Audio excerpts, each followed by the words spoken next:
Hello दोस्तों, start science classes में आपका स्वागत है। आज हम पढ़ने वाले हैं क्लास 10 का physics must important VVI subject के प्रीवियस ईयर क्वेश्चन, जिसमें हमारा पार्ट 3 वीडियो होगा।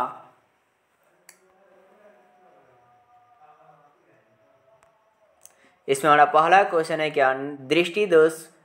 आपका मतलब पहले क्वेश्चन मैंने आपको बताया था कि दृष्टि दोष कितने प्रकार के होते हैं। तो दृष्टि दोष कितने प्रकार के होते हैं? 3 प्रकार का। एक निकट दृष्टि दोष होता है और दूर दृष्टि दोष है, और एक क्या होता है, जरा दृष्टि दोष होता है। अब निकट दृष्टि दोष किसे कहते हैं? तो ध्यान देंगे कि निकट दृष्टि दोष यह एक प्रकार का रोग होता है और इससे रोग से ग्रसित व्यक्ति को निकट की वस्तु दिखाई देती है और दूर की वस्तु दिखाई नहीं देती है, अतः इसे निकट दृष्टि दोष कहा जाता है। यानी कि निकट दृष्टि दोष में निकट की वस्तु दिखाई देगी, निकट दृष्टि दोष में निकट की वस्तु दिखाई देगी और दूर वाली दिखाई नहीं देती है। नेक्स्ट है हमारा दूर दृष्टि दोष। तो दूर दृष्टि दोष यह एक प्रकार का रोग होता है और इस रोग से ग्रसित व्यक्ति को दूर की वस्तु दिखाई देती है और निकट की वस्तु दिखाई नहीं देती है, अतः इसे दूर दृष्टि दोष कहा जाता है। नेक्स्ट है हमारा कि जरा दृष्टि दोष। तो जरा दूर दृष्टि दोष में आप लॉजिक याद रखेंगे कि दूर वाला दिखाई देगा और नज़दीक वाला दिखाई नहीं देता है। जरा दृष्टि दोष में न तो यह भी एक प्रकार का रोग है और इस रोग से ग्रसित व्यक्ति को दूर और नज़दीक दोनों स्थान की वस्तुएं दिखाई नहीं देता है, इसके फलस्वरूप से जरा दृष्टि दोष कहा जाता है। अब है क्या, निकट दृष्टि दोष के निवारण। तो निकट दृष्टि दोष के निवारण के लिए अवतल लेंस के चश्मे का उपयोग किया जाता है, क्योंकि यह प्रकाश की किरण को अपसारित करता है और प्रतिबिंब जो होता है रेटिना पर बनाता है। नेक्स्ट है दूर दृष्टि दोष के निवारण। तो दूर दृष्टि दोष के निवारण के लिए आपका उत्तल लेंस के चश्मे का उपयोग किया जाता है, क्योंकि उत्तल लेंस प्रकाश की किरणों को अभिसारित करके, क्या करके जी, अपसारित नहीं, अभिसारित करके प्रकाश क्या होता है, प्रतिबिंब रेटिना पर बनाता है, वस्तु का प्रतिबिंब रेटिना पर बनाता है, जिसमें वस्तु साफ से दिखाई देती है। नेक्स्ट हमारा जरा दृष्टि दोष के निवारण। तो जरा दृष्टि दोष के निवारण के लिए द्विफोक्सी या द्विफोकल, क्या है जी, द्विफोक्सी या द्विफोकल या बाईफोकल लेंस का उपयोग किया जाता है ताकि प्रतिबिंब रेटिना पर बन सके। नेक्स्ट है क्वेश्चन हमारा, तारे क्यों टिमटिमाते हैं? तो तारे टिमटिमाते हैं क्योंकि वायुमंडलीय अपवर्तन होता है। इससे वायु क्या होता है, एक माध्यम से दूसरे माध्यम में जाता है तो वायु की दिशा में परिवर्तन होता है, अतः फलस्वरूप तारे टिमटिमाते हुए नजर आते हैं। नेक्स्ट हमारा क्वेश्चन, विद्युत धारा से आप क्या समझते हैं? ये आपका वीवीआई क्वेश्चन है और तारे टिमटिमाते ये भी वीवीआई क्वेश्चन है एग्जाम के लिए।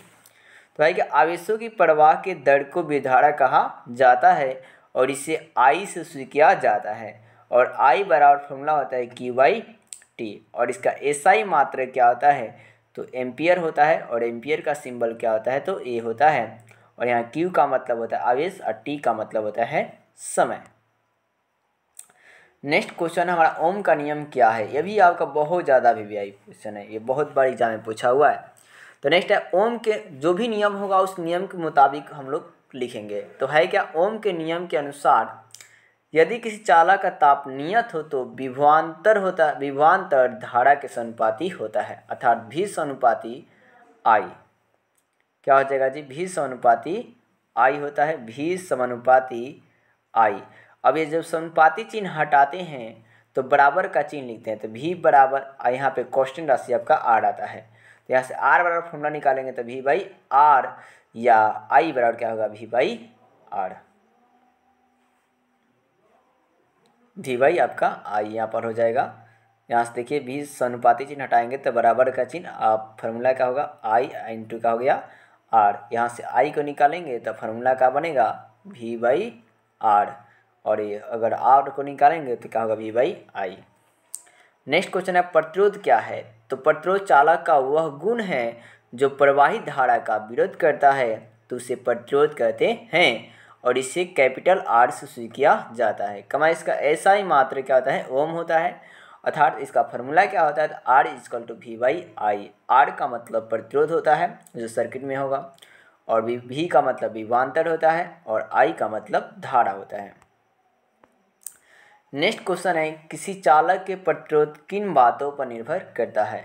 तो है क्या, किसी भी आप इस तरह क्वेश्चन जब भी है तो आप लिखेंगे ऐसे, किसी चालक का प्रतिरोध किन के जगह निम्नलिखित बातों पर निर्भर करता है या निम्न बातों पर निर्भर करता है।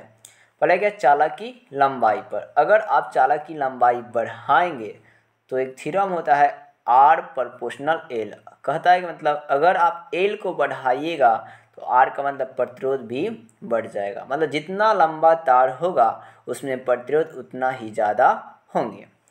दूसरा हमारा है कि चालक के अनुप्रस्थ काट के क्षेत्रफल पर। तो दूसरा एक थ्योरम होता है R समानुपाती 1/L 1/A आपका। इस A को बोलते हैं अनुप्रस्थ काट का क्षेत्रफल।